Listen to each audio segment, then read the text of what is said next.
Hello guys, कैसे हैं आप सब लोग। Welcome back to the class. अपने चैनल का नाम है माई क्लासेस। आई एम दीक्षांत। हम लोग पढ़ रहे हैं इंडियन पॉलिटी, और ये जो बुक है जिससे हम लोग पढ़ रहे हैं वो सर एम लक्ष्मीकांत की है। और this is the chapter number 54 from the 6th edition of the Laxmikanth. और ये नीति आयोग है, यहाँ से अपनी चालू होती हैं इसमें non constitutional bodies. Constitutional bodies की पूरी प्लेलिस्ट डल चुकी है पहले ही, तो वो जाके देखें। और हो क्या कर दिया मैंने ये। तो चलो शुरू करते हैं अपनी इस वाली क्लास को बिना किसी देरी के। देखो, नीति आयोग का एस्टेब्लिशमेंट सभी को पता है कि भाई मोदी गवर्नमेंट ने आके किया है। तो 13 अगस्त 2014 को मोदी गवर्नमेंट ने क्या किया, 65 ईयर ओल्ड प्लानिंग कमीशन की कर दी छुट्टी। ये बोले तुम जाओ, तुम्हारा कोई काम नहीं है, और एक नई बॉडी की स्थापना कर दी जिसका नाम था नीति आयोग। तो 1 जनवरी 2015 को नीति आयोग का एस्टेब्लिशमेंट हुआ। ये फुल फॉर्म इसको देख लो आप, national institute for transforming India. It was established as successor to the planning commission। लेकिन नीति आयोग भी प्लानिंग कमीशन की तरह एक एग्जीक्यूटिव रिजोल्यूशन से एस्टेब्लिश किया गया। मतलब कोई इसके लिए लॉ पास नहीं किया गया, कोई अमेंडमेंट नहीं किया गया कॉन्स्टिट्यूशन में। सीधा गवर्नमेंट ने रिजोल्यूशन पास किया और कह दिया लो भाई नीति आयोग बन गया। गवर्नमेंट ऑफ इंडिया ने पास किया है, फिर यूनियन कैबिनेट ने। इसलिए हम लोग कह सकते हैं कि नीति आयोग ना ही एक संवैधानिक संस्थान है और ना ही कोई स्टैट्यूटरी बॉडी है। In other words it is non constitutional या फिर एक्स्ट्रा कॉन्स्टिट्यूशनल बॉडी। ठीक है, ये नॉन स्टैट्यूटरी बॉडी भी है। इसको पढ़ लो आराम से। और अभी अगर लक्ष्मीकांत लेके बैठे हैं आप लोग तो साथ साथ कवर करते चलेंगे, ज़्यादा मज़ा आएगा। नीति आयोग क्या है? NITI Aayog is a think tank of the government of India, जो कि डायरेक्शनल और पॉलिसी इनपुट्स दे रहा है। मतलब गवर्नमेंट को डायरेक्ट भी कर रहा है कि हाँ भाई ऐसे ऐसे चीज़ें करनी है, और पॉलिसी इनपुट्स भी दे रहा है। While designing strategic and long-term policies and programs for the Government of India, Niti Aayog also provides technical advice to center and states. Okay. Centers to state one-way flow of policy that was the hallmark of Planning Commission era, उसको replace कर दिया गया है। होता क्या था, planning commission के time पे सेंटर है ना, सेंटर ज्ञान देता था स्टेट्स को कि भाई तुम ऐसे ऐसे करो सारा का सारा काम, और स्टेट्स उस चीज़ को फॉलो करते थे। तो उस चीज़ को क्या कह दिया गया कि one way flow of policy, क्योंकि सेंटर से स्टेट जा रहा है, स्टेट्स का कोई कंट्रीब्यूशन आ नहीं रहा पॉलिसी मेकिंग के अंदर। तो इस चीज़ को हटाने के लिए कि स्टेट्स का भी कंट्रीब्यूशन आए पॉलिसी मेकिंग में, तो नीति आयोग को अपन ने बनाया। In a paradigmatic shift from command and control approach of the past, Niti Aayog accommodates diverse points of view in collaborative rather than confrontationist setting। देखो कुछ नहीं है, साफ सिंपल बात है। वो वही बात दोबारा घूम घूम के कह रहा है कि पहले होता क्या था कि सेंटर जो है वो बना रहा है सारी पॉलिसी और स्टेट्स के ऊपर इम्पोज कर रहा है। ठीक है, तो सेंटर ने जो बोल दिया तो वही स्टेट्स को करना पड़ेगा। मतलब क्या हुआ, command and control approach, centre he command कर रहा पूरी की पूरी। या फिर इसको बोल दिया अपन ने टॉप टू बॉटम अप्रोच। ठीक है, क्योंकि सेंटर से ही सारी पॉलिसीज बन रही है और नीचे स्टेट्स की तरफ जा रही हैं। तो इस चीज़ को हटाने के लिए और स्टेट्स का ज़्यादा से ज़्यादा वो हो, क्या कहते हैं, स्टेट्स का ज़्यादा रोल हो आगे की अपनी पॉलिसी मेकिंग में, अपने पास नीति आयोग आता है। क्योंकि नीति आयोग के अंदर जो नीति आयोग की काउंसिल्स बनेंगे, नीति आयोग का स्ट्रक्चर जब अपन आगे पढ़ेंगे उसमें अंदर दे रखा है कि भाई स्टेट्स के मेंबर्स भी नीति आयोग के अंदर पार्टिसिपेट करेंगे। पार्टिसिपेट्स क्या होता है यार, तो देखो अब गवर्नमेंट रीज़न दे रही है। गवर्नमेंट कह रही है कि प्लानिंग कमीशन को हटाने का क्या रीज़न है। Union government made the following observation. हुआ क्या कि इंडिया एक बहुत बड़े पैराडाइम शिफ्ट में गया है पिछले 60 साल में। पॉलिटिकली, इकोनॉमिकली, सोशली, टेक्नोलॉजिकली और डेमोग्राफिकली ये सारी चेंजेस हुए हैं इंडिया के अंदर। और जो प्लानिंग कमीशन है प्लानिंग कमीशन जब बनाया गया था तब ये चीज़ें नहीं थी, इतने चेंजेस नहीं थे, तो सेंटर चीज़ों को आराम से संभाल लिया करता, और स्टेट उस टाइम इतने ज़्यादा बढ़िया सिचुएशन में नहीं थे कि पॉलिसी मेकिंग कर सके और पॉलिसी का मतलब सारा मेकिंग कर सकें।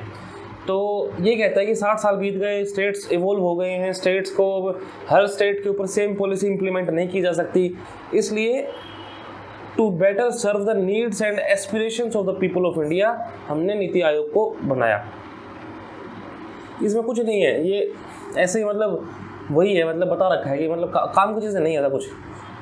देखो, the new institution will be a catalyst to development process, nurturing an overall enabling environment through a holistic approach of development going beyond the limit sphere of the, छोड़ो इसको, अब ये देखते हैं। This will be built on the foundations of, NITI Aayog कैसे बनाया गया है? नीति आयोग में आगे जैसे कहता आ रहा हूँ कि स्टेट्स का रोल एम्पावर किया जाएगा, an empowered role of states as equal partners in national development.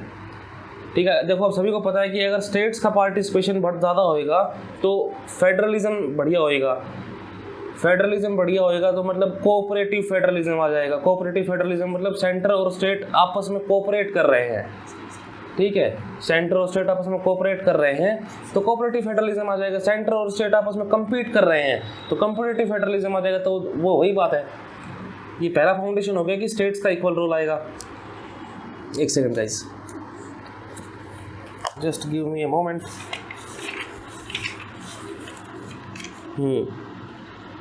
A knowledge hub of internal and external resources serving as repository of good governance की best practices। यूँ कह रहा है कि भाई साहब जो good governance की best practices है ना, वो हम सारी ज्ञान उसका हम ही देंगे तुमको। ये नीति आयोग थिंक टैंक की तरह काम करेगा जो कि knowledge as well as strategic expertise दे रहा है गवर्नमेंट के सभी लेवल्स को। मतलब इस चैप्टर के अंदर बार बार यही चीज़ें रिपीट होती रहेंगी। आप देखोगे आगे इसके फंक्शंस में जब बात होगी तब भी कहेगा कि हाँ भाई ये it is repository of the good governance. आगे दोबारा कहेगा कि आपको कि स्टेट्स का रोल बढ़ा दिया। बस यही चलता रहेगा इस पूरे चैप्टर में। A collaborative platform facilitating implementation by monitoring progress, plugging gaps and bridging together the various ministries at the center and state level in the joint pursuit of development goals। कोई दिक्कत वाली बात नहीं है। कह रहा है कि प्रोग्रेस हो रही है कि नहीं हो रही, उसको मॉनिटर करेगा। उसके अलावा जो अलग अलग मिनिस्ट्रीज़ हैं, जैसे मान लो कि हेल्थ मिनिस्ट्री है, ठीक है, उसके अलावा एक हो गई अपने पास मिनिस्ट्री ऑफ चाइल्ड वेलफेयर वाली, ठीक है, इन दोनों के बीच में कोऑपरेट करवा देगा। इन दोनों के बीच में जो गैप्स होंगे उसके अंदर उसको फिल करने में हेल्प करेगा। In the same context union finance minister Arun Jaitley साहब कहते हैं कि 65-year-old planning commission had become a redundant organisation. देखो इस चीज़ के अंदर अपन नहीं घुसेंगे, अपन ये कह रहे हैं कि प्लानिंग कमीशन क्या करता था कि एक प्लान बनाता था और सारे स्टेट्स के ऊपर इम्प्लीमेंट हो जाता था। लेकिन किसी स्टेट की कुछ ज़रूरत है, किसी स्टेट की कुछ ज़रूरत है, तो प्लानिंग कमीशन कह रहा था कि एक ही साइज़ सबको फिट कर रहे हैं प्लानिंग कमीशन। लेकिन नीति आयोग ऐसा नहीं चाह रहा। तो it was a weakness of the planning commission कि it was implementing one size fit all approach economic planning के अंदर। लेकिन अब वो पुरानी हो चुकी है और आज की ग्लोबल इकोनॉमी के अंदर वो इंडिया को कम्पिटिटिव नहीं होने दे रही। बस कोई दिक्कत वाली बात नहीं, यही लिखा है इसके अंदर। ठीक है गाइस, अब देखो दिस इज इम्पोर्टेंट। इसके अंदर ये चीज़ एक इम्पोर्टेंट चीज़ है कि इसमें अपन कंपोजिशन देख लेते हैं और इसके ऑब्जेक्टिव्स देख लेंगे। चेयरपर्सन कौन है? देखो जिस भी संस्था के अंदर, किसी भी बॉडी के अंदर, किसी भी ऑर्गेनाइजेशन के अंदर अगर अपने प्राइम मिनिस्टर साहब आ गए तो he will obviously the chairman. तो chairman is prime minister of India. Governing council के अंदर कौन कौन आ रहा है? गवर्निंग काउंसिल के अंदर सारे चीफ मिनिस्टर्स आ रहे हैं स्टेट्स के, चीफ मिनिस्टर्स ऑफ यूटी जिनके अंदर लेजिस्लेचर्स है, और lieutenant governor of other UTs. ठीक है, तो अभी मैंने बताया था कि स्टेट्स का ज़्यादा इसके अंदर रोल आ गया। अब एक चीज़ होती है रीजनल काउंसिल, जैसे कि ये अपना पूरा का पूरा इंडिया है,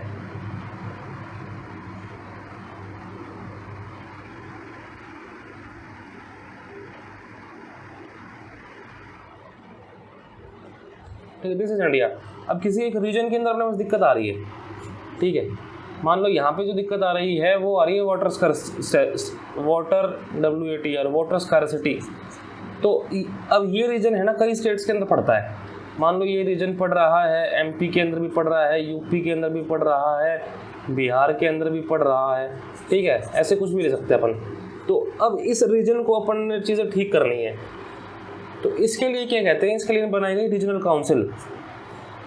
वाटर स्कैरसिटी, तो ये कह रहा है कि these are formed to address specific issues and contingencies affecting more than one state or region. They are formed for a specific tenure, उस टेन्योर के लिए बनाई जाएगी जब तक वो वाला जो इशू है तो ठीक नहीं हो जाता। इनको कौन बनाएगा? These are convened by prime minister. इनके अंदर कौन कौन होगा? Chief ministers of the states, समझे, जिस जो स्टेट को रीजन कवर कर रहा है ना, उस स्टेट के चीफ मिनिस्टर, या फिर अगर उसके अंदर यूनियन टेरिटरी आ रही है उस रीजन के अंदर, तो वो यूनियन टेरिटरी के लेफ्टिनेंट गवर्नर आ जाएंगे, ठीक है। And these are chaired by chairperson of NITI Aayog और his nominee. Who is chairperson of NITI Aayog? Prime minister, ठीक है। अब कह रहा है कि ये देखो, ये याद रखना है कि it is governing council. Governing council के अंदर कौन कौन आ रहा है? चीफ मिनिस्टर आ रहे हैं बस। अब आती स्पेशल इन्वाइटीज़, एक्सपर्ट्स हो गए, specialist and practitioners with relevant domain knowledge, special invitees nominated by the prime minister. Full time organisational framework, full time organisational framework के अंदर प्राइम मिनिस्टर होगा चेयरमैन, उसके अलावा एक वाइस चेयरपर्सन आएंगे। Vice chairperson is appointed by the prime minister. आप लोग अभी कमेंट में जाके मेरे को ये बताओ कि who is the vice chairperson of the NITI Aayog. और vice chairperson enjoys the rank of cabinet minister. It is important, क्योंकि ऐसी ही कुछ चीज़ अपन, जब आप लोग इसी चैप्टर के अंदर एनडीसी पढ़ोगे उसके अंदर आपको पता लगेगा कि हाँ भाई उसके अंदर भी कोई बंदा था जो कि कैबिनेट मिनिस्टर की रैंक को एंजॉय किया करता। उसके अलावा मेंबर्स आते हैं, तो कुछ फुल टाइम मेंबर हैं, कुछ पार्ट टाइम मेंबर्स हैं। तो फुल टाइम मेंबर जो हैं दे enjoy the rank of state of minister of state. ये आपने पढ़ा होगा जब काउंसिल ऑफ मिनिस्टर्स पढ़ रहे होगे, तो उसके अंदर कौन किस किस टाइप के स्टेट है, मतलब किस किस टाइप के मिनिस्टर हैं, किस किस टाइप के मिनिस्टर हैं। तो फुल टाइम मेंबर ही they enjoy the minister of the state की rank. Chairperson and vice chairperson enjoy the rank of cabinet minister. Part time members की अगर बात करें तो एक बार में मैक्सिमम 2 पार्ट टाइम मेंबर्स हो सकते हैं। वो कौन होंगे पार्ट टाइम मेंबर्स? वो होंगे किसी लीडिंग यूनिवर्सिटी से, या फिर किसी रिसर्च ऑर्गेनाइजेशन से, या फिर किसी दूसरे रिलेवेंट इंस्टीट्यूशन से बंदे होंगे वो लोग, ठीक है। पार्ट टाइम मेंबर्स रोटेशन में आएंगे, थोड़े दिन के लिए 2 बंदे रह रहे हैं, उसके बाद 2 बंदे रह रहे हैं, ऐसे। Ex officio members, what is ex officio members? Ex officio का हिंदी में मतलब होता है पदहीन। पदहीन मतलब अगर किसी ने कोई पद या फिर पोस्ट होल्ड कर रखी है और जस्ट बिकॉज कि वो बंदा उस पोस्ट पे है इसलिए उसको किसी दूसरी जगह भी मेंबरशिप दे दी गई है, ठीक है। तो जैसे इसका चेयरमैन है, किसका चेयरमैन? इसका चेयरपर्सन, किसका चेयरपर्सन यार? नीति आयोग का। नीति आयोग का चेयरपर्सन इज कौन? Prime minister. अब जो भी बंदा प्राइम मिनिस्टर की पोस्ट होल्ड करेगा, it will automatically become the chairperson of NITI आयोग ऑल्सो। तो इसको अपन कह सकते हैं कि prime minister is ex officio chairperson of NITI आयोग। काम खत्म। तो वही एक्स ऑफिशियो। तो एक्स ऑफिशियो मेंबर्स जो होंगे वो मैक्सिमम 4 मेंबर्स होंगे, जो कि they will be from the union council of minister. और उनको नॉमिनेट कौन करेगा? प्राइम मिनिस्टर भाई साहब करेंगे। तो इसके अंदर एक आता है सीईओ। अब आप लोग कमेंट्स में जाएं और मेरे को कमेंट करके बताएं कि who is the CEO of the NITI आयोग आज की डेट में। CEO is appointed by the prime minister एक फिक्स टेन्योर के लिए। He is the rank of secretary of the government of India. Rank of secretary of government of India, ठीक है। इसका सेक्रेटेरिएट जहाँ मन करे एज डीम्ड नेसेसरी। काम खत्म। अब इसके अलग अलग विंग्स हैं, स्पेशलाइज्ड विंग्स हैं, मतलब इसकी नीति आयोग की। नीति आयोग के अंदर houses a number of specialised wings, जिसके अंदर रिसर्च विंग आ गई, कंसल्टेंसी विंग आ गई, ठीक है, कंसल्टेंसी विंग आ गई, टीम इंडिया विंग आ गई। ये अभी शायद इतना ही है, ठीक है। तो ये विंग है। तो रिसर्च विंग क्या करेगी यार? Research wing develops in house sectoral expertise as dedicated think tank top notch expert specialist. कोई ज़रूरत नहीं है इन चीज़ों की। कंसल्टेंसी विंग क्या करेगी? देख लेना आप इसको। टीम इंडिया विंग ये देख लेते हैं अपन एक बार। It comprises of the representatives from the every state and ministry and serves as a permanent platform of national collaboration. It is important.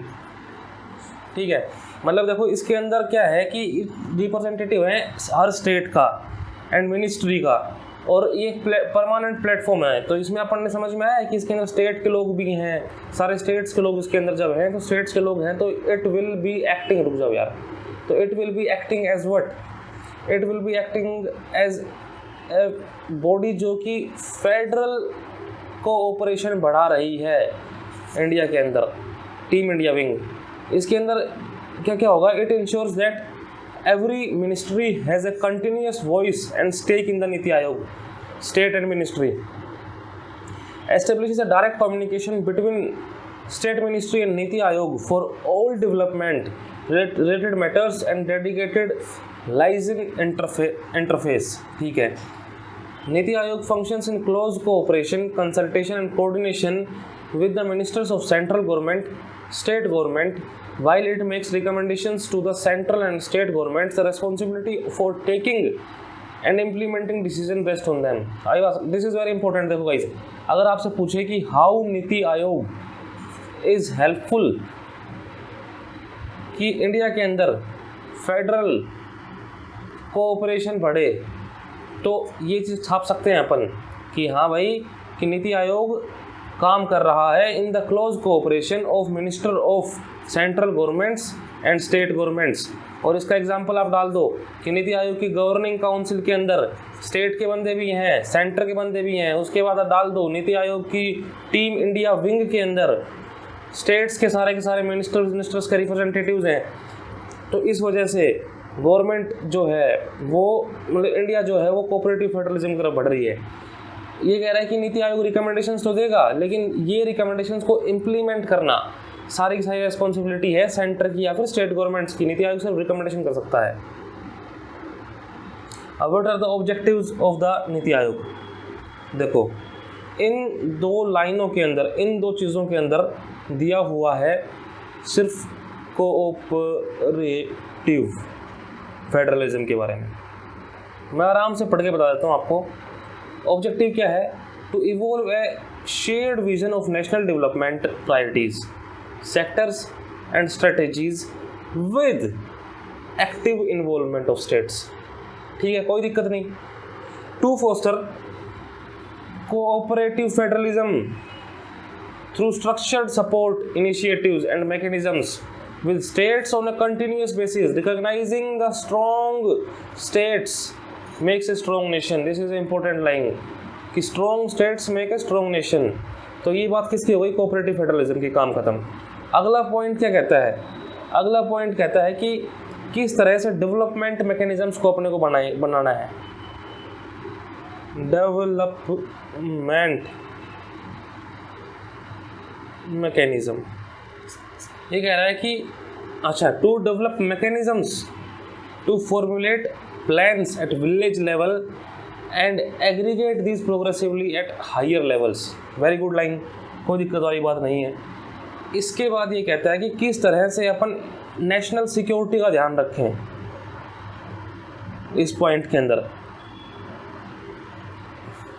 To ensure on areas that are specifically referred to it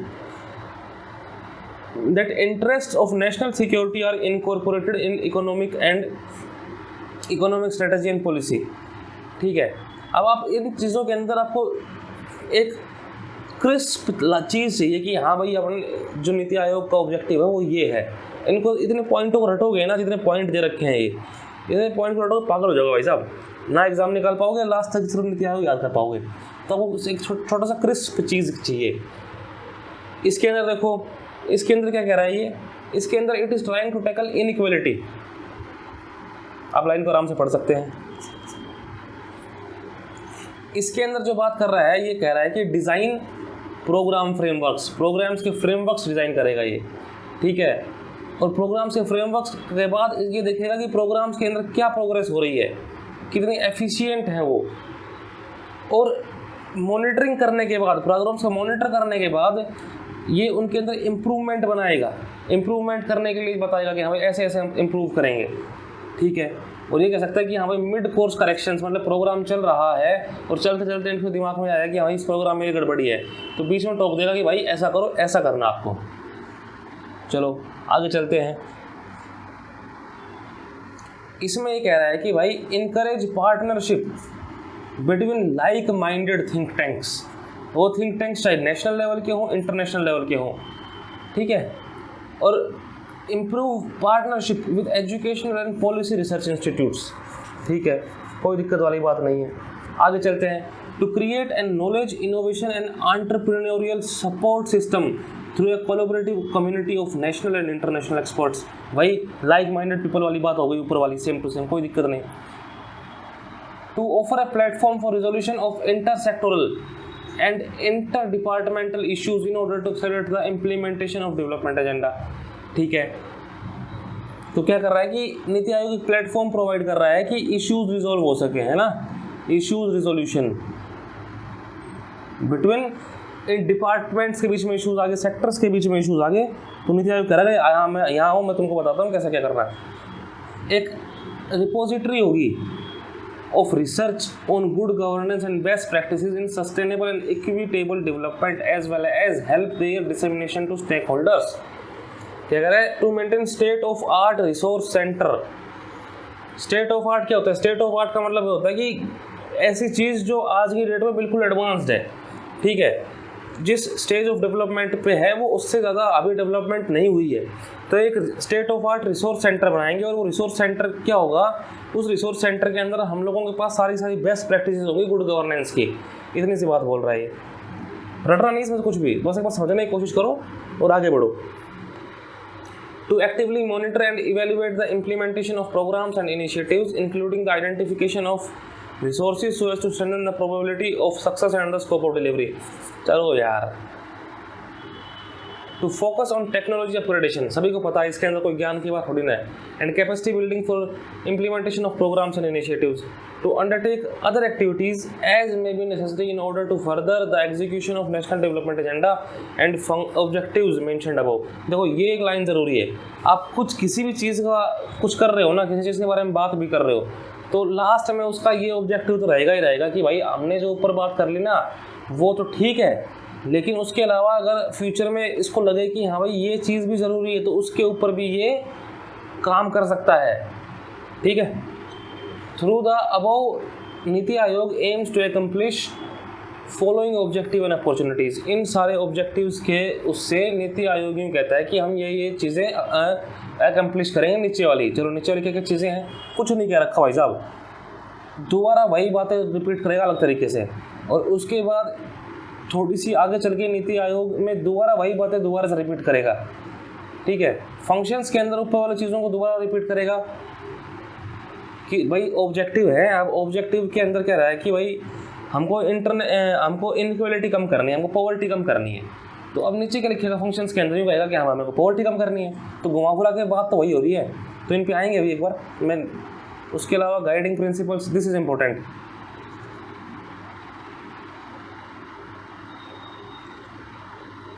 ये देख लेंगे अपन, इसमें कुछ ज़्यादा ज्ञान की बात नहीं है, ये अपन पढ़ेंगे ही नहीं क्योंकि इसके अंदर कुछ नहीं कर रखा। इसके अंदर पॉलिटिकल लीडर्स जो है ना, पॉलिटिकल लीडर्स के स्टेटमेंट्स छाप रखे हैं।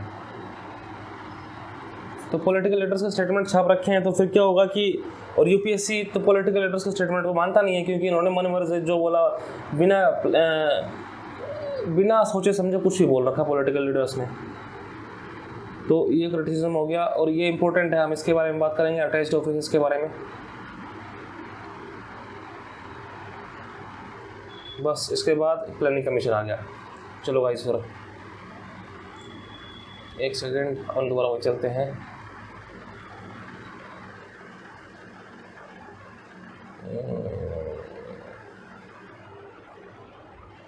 देखो क्या कह रहा है कि इन चीज़ों के द्वारा क्या अकम्प्लिश करने की कोशिश कर रहा है ये नीति आयोग। द पहली लाइन बोलता है कि government is an enabler rather than A provider of first and last resort. काम खत्म। अब देखो मैंने क्या कहा था, फूड सिक्योरिटी, इनइक्वालिटी कम करेगा, फूड सिक्योरिटी देगा, पॉवर्टी कम करेगा। अब कह रहा है कि अपने को फूड सिक्योरिटी तो अपनी हो चुकी है, लेकिन अब हम लोग क्या करेंगे, मिक्स एग्रीकल्चरल प्रोडक्शन के ऊपर ध्यान देंगे, as well as actual returns that farmers get from their produce. ensure that India is an active player in debates and deliberations of global commons. Ensure that economically vibrant middle class remains engaged and its potential is fully realized. Leverage India's pool of entrepreneurial, scientific and intellectual human capital. कुछ याद नहीं करना इसमें से, आपको पढ़ना है, क्योंकि एग्जाम में जब आएगा तो ये अपने आप दिमाग में आ जाएंगी चीज़ें। Incorporate the significant geo-economic and geopolitical strength of NRI community. Use urbanization as an opportunity to create a wholesome and secure habitat through the use of modern technology. Use technology to reduce opacity and potential for misadventures in the governance. समझ में आ गई बात? Technology को use करो ताकि government के अंदर, governance के अंदर मिसएडवेंचर्स हो रहे हैं, गवर्नेंस के अंदर जो ओपेसिटी है वो कम हो सके। नीति आयोग एम्स, अब देखो ऑब्जेक्टिव की बात, ऑब्जेक्टिव और एम्स में क्या अंतर होता है भाई साहब, मेरे को बताओ। ठीक है, लेकिन अभी कह रहा है कि NITI Aayog aims to enable India to better face complex challenges through, कुछ सेम वही बातें, लिवरेजिंग इंडियाज डेमोग्राफिक डिविडेंड। जब आप इकोनॉमी पढ़ोगे तो इकोनॉमी के अंदर ये एक एक चीज़ें पढ़ोगे। मृणाल सर से जब इकोनॉमी पढ़ोगे तो मृणाल सर एक एक चीज़ पढ़ाएंगे, और फिर आपको लगेगा कि नीति आयोग तो कुछ कर ही नहीं रहा। नीति आयोग मतलब नीति आयोग के अंदर जो चीज़ें दे रखी है ना, ये कुछ इतनी बड़ी नहीं है जितना बड़ा अपना इकोनॉमी वाला काम करवा देंगे Mrinal sir. Leveraging of India's economic dividend and realisation of potential of youth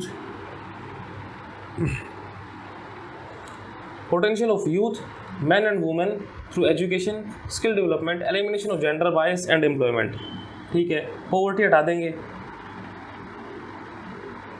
ठीक है, इनइक्वालिटीज़ कम कर देंगे, विलेजेस को इंटीग्रेट कर देंगे, किसके अंदर, डेवलपमेंट प्रोसेस के अंदर।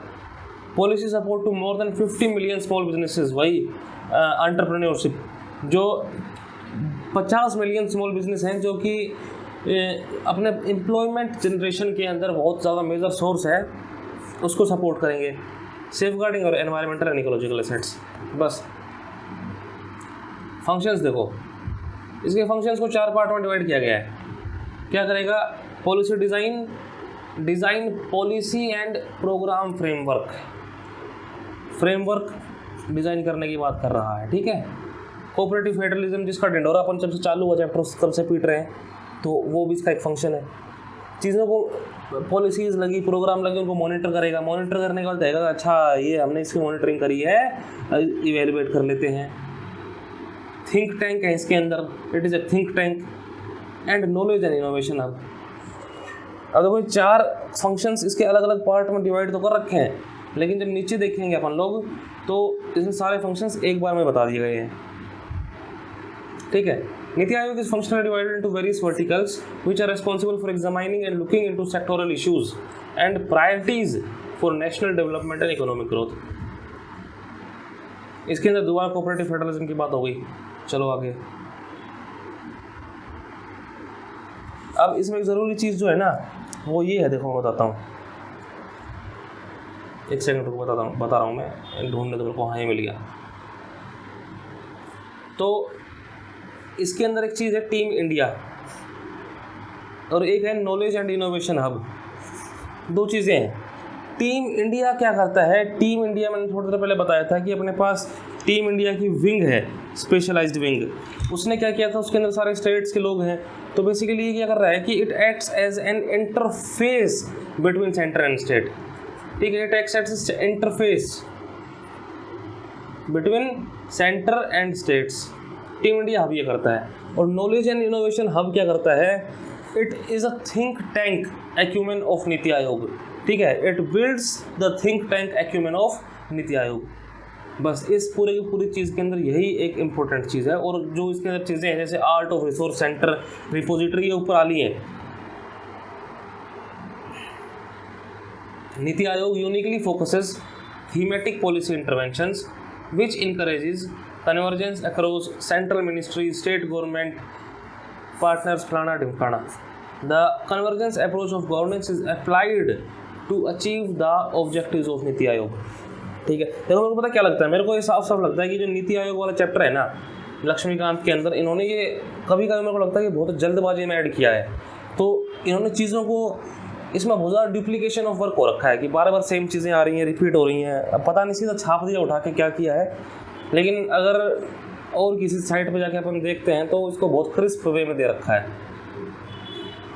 The different verticals of NITI आयोग provide the requisite coordination and support framework for NITI Aayog carry out it's mandate. अलग अलग वर्टिकल्स हैं इसके अंदर, नीति आयोग के अंदर कि हाँ भाई ये है कि ये है। वर्टिकल मतलब ये लेवल्स हैं कि हाँ भाई तू ये काम करेगा, तू ये काम करेगा, तू ये काम करेगा, तू ये काम करेगा, ऐसे करके। तो ये सब चीज़ें हैं, इसको पढ़ लो, और ना पढ़ो तो मत पढ़ो, ठीक है, मर्जी है। What are the guiding principles of NITI Aayog? NITI Aayog is guided by the following principles. This is very important, guys. Antyodaya, inclusion सभी को पता है, विलेज सभी को पता है, डेमोग्राफिक डिविडेंड सभी को पता है, बट दिस इज इंपॉर्टेंट। तो व्हाट इज अंत्योदय? सबसे पहले मैं बताऊँ व्हाट इज सर्वोदय। सर्वोदय क्या है गाइज, जल्दी बताओ कमेंट करके सटासट। मैं बताता हूँ, सर्वोदय का मतलब है rise of all, rise of all. अब अंत्योदय का मतलब ये है कि rise of poor, uplift of the poor. Antyodaya जो चीज है, ये जो कंसेप्ट है, it is by the Pandit Deendayal Upadhyay. ठीक है, तो अलग अलग फिलोसफर्स हैं, अलग अलग लोग हैं। कुछ लोगों का मानना है कि Antyodaya is basically part of Sarvodaya. ठीक है, तो लेकिन ठीक है, अपन लोग सिर्फ यही देखेंगे कि अंत्योदय का कंसेप्ट जो है पंडित दीनदयाल उपाध्याय ने दिया था। सर्वोदय का जो कंसेप्ट दिया था वो दिया था गांधी जी ने। और अंत्योदय का मतलब ये है कि अपलिफ्ट ऑफ द पुअर। तो ये कह रहा है कि prioritize service and uplift of the poor. It is one of the guiding principle of NITI Aayog. Inclusion क्या होता है? Empower vulnerable and marginalize sections, redressing identity based inequalities of all kinds. Gender की इनइक्वालिटी होगी, रिलीजन की हो गई, reason की होगी, कास्ट की हो गई। ठीक है, विलेज, हम क्या करेंगे, सारे के सारे विलेजेस को अपने डेवलपमेंट प्रोसेस के अंदर इंटीग्रेट कर रहे हैं। डेवलपमेंट हो रहा है तो डेवलपमेंट के अंदर ऐसा ना हो कि कुछ गांव पिछड़ जाएं, तो सभी विलेजेस को एक साथ लेके चलने को मांगता है। Integrate our villages into development process to draw on the vitality and energy of the bedrock of our ethos, culture and sustenance. Demographic dividend सभी को पता है यार। डेमोग्राफिक डिविडेंड, अच्छा ये और भी है यार, ये मिस हो गया ना, मेरे दिमाग में नहीं आया। डेमोग्राफिक डिविडेंड क्या है? Harness our greatest asset, people of India. इतने लोग हमारे पास पैदा हो गए हैं इंडिया के अंदर, उनको कम से कम यूज़ तो करो। सारे के सारे गलियों में घूम रहे हैं, एम्प्लॉयमेंट मिल नहीं रहा है, तो सिर्फ यही कह रहा है कि डेमोग्राफिक डिविडेंड का प्रयोग करेगा हमारा NITI Aayog. Peoples participation is बहुत ज़रूरी। देखो यूँ मान लो किसी डेमोक्रेसी के अंदर पीपल्स पार्टिसिपेशन नहीं है ना, तो वो डेमोक्रेसी लुल है। अब सोचो लोग मुंह उठा के ऐसे वोट कर जाते हैं किसी भी पार्टी के ऊपर। ठीक है, तो ये मान लो किसी XYZ पार्टी का सिंबल है, किसी भी पार्टी के ऊपर वोट कर जाते हैं, उनको पता ही नहीं है, उनको पीपल्स का पार्टिसिपेशन नहीं है। Transform the developmental process into people driven, making an awakened and participative citizenry. इस वर्ड को आप लोग बहुत अच्छी जगह यूज़ कर सकते हैं, इस चैप्टर में भी और यूज़ किया गया है, participative citizenry. Participative citizenry is a driver of good governance. अगर सिटीजन लोग पार्टिसिपेट करेंगे बिल्कुल तमीज़ से, लोग इन्फॉर्म्ड होंगे चीज़ों को लेके, तो गवर्नेंस अपने आप बढ़िया हो जाएगा। अगला तो खुद ही गवर्नेंस है। नर्चर है open, transparent, accountable, proactive, purposeful style of governance, transitioning focus from outlay to output to outcome. समझ में आए क्या कहा इसने? Outlay to outcome to outlay to output to outcome. Outlay क्या होता है? आउटले मतलब बजट के अंदर हमने इतने पैसे दे दिए भाई, ले इतने पैसे हैं, अब तुम इसको खर्च करो। आउटपुट क्या है? उस पैसे को खर्च करने के बाद अपने पास क्वांटिटेटिव जो आउटपुट आया, आउटपुट इज क्वांटिटेटिव, जो चीज़ बाहर आई जिसको अपन मेजर कर सकते हैं, मेजरेबल आउटकम मतलब मेजरेबल रिजल्ट, उसको आउटपुट बोल दिया। और आउटकम इज क्वालिटी, उस पैसे को खर्च करने के बाद क्या क्वालिटी इसके अंदर चेंज हुआ जो हम मेजर नहीं कर सकते, इनमेजरेबल, इंटेंजिबल यू कैन से, तो वो आउटकम है। तो गवर्नेंस अपनी फोकस आउटपुट से हटा के आउटकम पे भी हो तो बढ़िया काम चल जाएगा। सस्टेनेबिलिटी क्या है? Maintain sustainability at the core of our planning and development process, building on our ancient tradition of respect for the environment. Okay, no issues guys.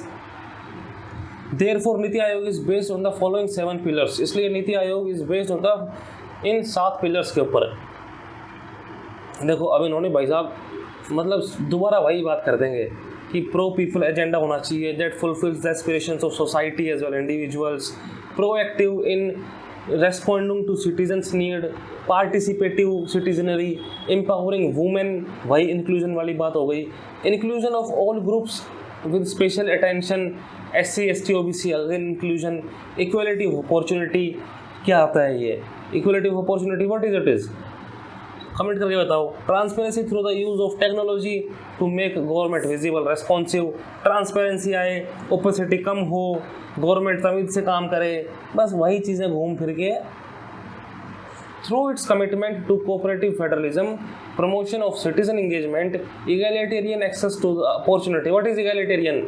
Equal access, सभी को बराबर access to opportunity, participative and adaptive governance and increasing use of तकनीकी। नीति आयोग seeks to provide a directional and strategic input into development process। इन लाइनों को रट लो, exam में लिखोगे तो मज़ा आएगा। This along with being the incubator of ideas of development is the core mission of NITI Aayog. Let's go थोड़ा सा आगे। अब कोऑपरेटिव फेडरलिज्म अगर आप लोगों को पढ़ना है, अगर क्या पढ़ के बताऊँ क्या यार, मतलब मेरे को लग नहीं रहा कि इसके अंदर कुछ काम का है।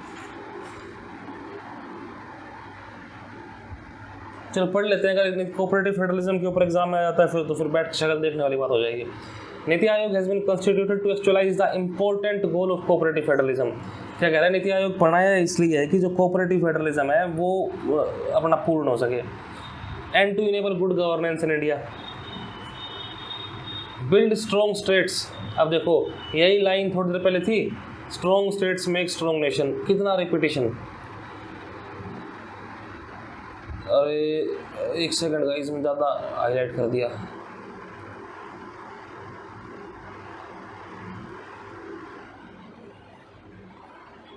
हाँ ठीक है। In a truly federal state several objectives that ought to be achieved may carry political ramifications throughout the country. It is impossible for any federal government to achieve national objectives without cooperation from the state government. What is federal? Federal आप लोगों ने पढ़ा होगा कि India is a quasi federal country, USA is a federal country, लेकिन India है तो federal ही, मतलब इंडिया इम्पोर्टेंट सिचुएशंस में becomes unitary but essential it is a federal country. State government खुद का काम करते हैं। तो एक फेडरल कंट्री के अंदर स्टेट्स अगर काम नहीं करेंगे तो मतलब कंट्री का काम ही नहीं चल पाएगा ना, वो बात है। तो वही ये कह रहा है कि in a federal government to achieve national objectives without cooperation from the government is impossible. It is therefore crucial that center and the state governments दोनों एक साथ काम करें। The two key aspects of cooperative federalism are, ये देखो दोबारा repetition, joint focus on national development by agenda by center and state। कुछ काम का नहीं, मतलब ये ऐसे कुछ ज़्यादा दिमाग पर जोर नहीं पड़ रहा ना, कुछ नया है, काम का तो है। Advocacy of state perspectives with central ministries, state का क्या पर्सपेक्टिव है वो सेंट्रल मिनिस्ट्रीज को पता हो बस। Keeping in this, NITI Aayog has been mandated the task of evolving a vision of national development. कुछ काम का नहीं गाइस इसमें, आपको पढ़ना तो पढ़ लो, लाइंस पढ़नी है। द पॉलिसी ऑफ गवर्नमेंट मैं देख लेता हूँ एक बार, ठीक है। ये भी ऐसे ही है,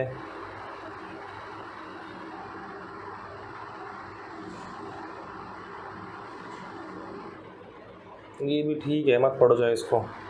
अब देखो NITI Aayog has established models and programmes for development of infrastructure and to reignite and establish private public partnership such as centre state partnership model. उस मॉडल का नाम क्या है? DSSS, development support services to states and sustainable action for transforming human capital 7। अभी तो पुराना हो गया, शायद एग्जाम में ना आए, लेकिन अगर नीति आयोग पे ही क्वेश्चन हो जाता है तो आप लिख सकते हैं इस चीज़ को। Further with the aim of correcting regional development imbalance, NITI Aayog has taken special steps for regions needing special attention, जैसे कि नॉर्थ ईस्टर्न स्टेट्स हो गए, हिली हिमालयन स्टेट्स हो गए, by constituting special forums to identify their specific constraints, formulating special policies. अब देखो ये कह रहा है कि जो स्टेट्स लैकिंग है, जिनको स्पेशल अटेंशन चाहिए, जैसे कि नॉर्थ ईस्टर्न स्टेट्स हो गए, जैसे कि हिमालयन स्टेट्स हो गए, उनके कॉन्स्ट्रेंट्स के हिसाब से ये स्पेशल पॉलिसीज़ बनाने की बात कर रहा है। लेकिन प्लानिंग कमीशन क्या ऐसा करता था? नहीं करता होगा, लेकिन प्लानिंग कमीशन के हिसाब से क्या था कि वन साइज फिट ऑल वाली अप्रोच थी। From the above discussion, we can summarize the various manifestations of cooperative federalism in working of नीति आयोग। देखो कोऑपरेटिव फेडरलिज्म को कहाँ देखने को मिल रहा है।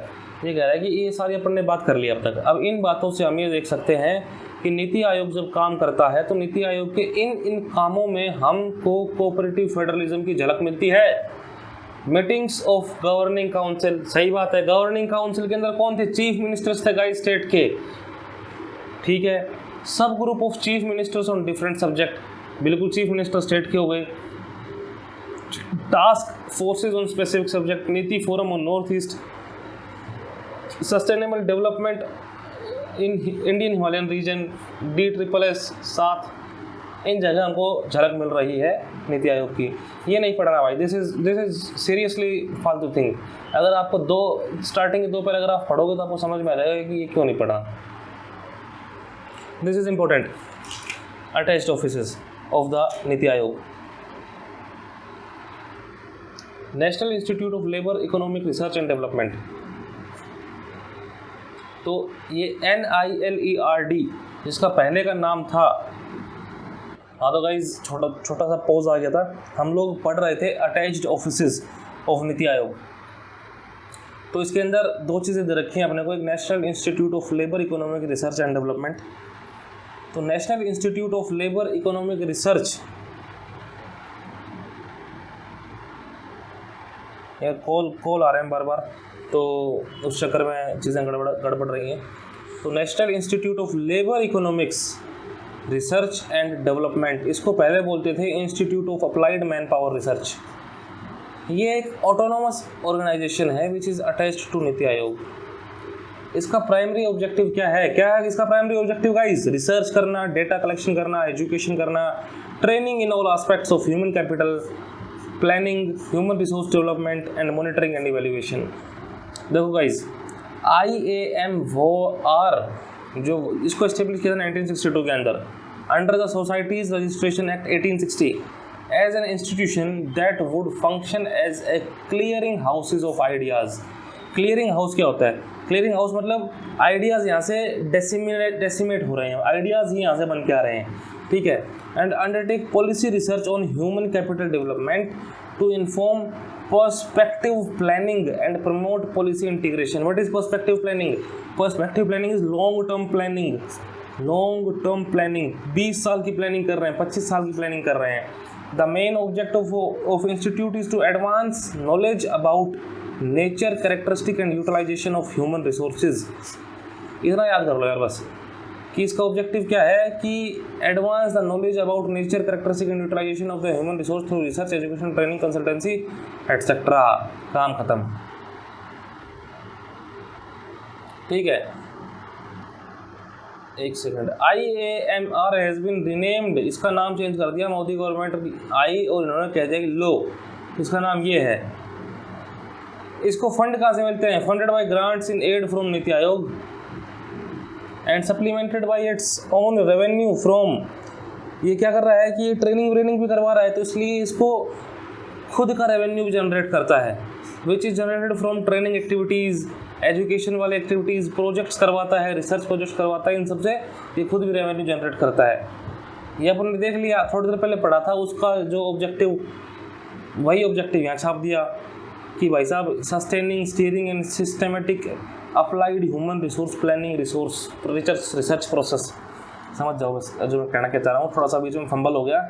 Anyways, since its inception, institute has carved out its own trajectory to achieve academic heights, and in the process developed a range of academic activities not only in the field of human resource planning and development but also in monitoring and evaluation of public policies and programs.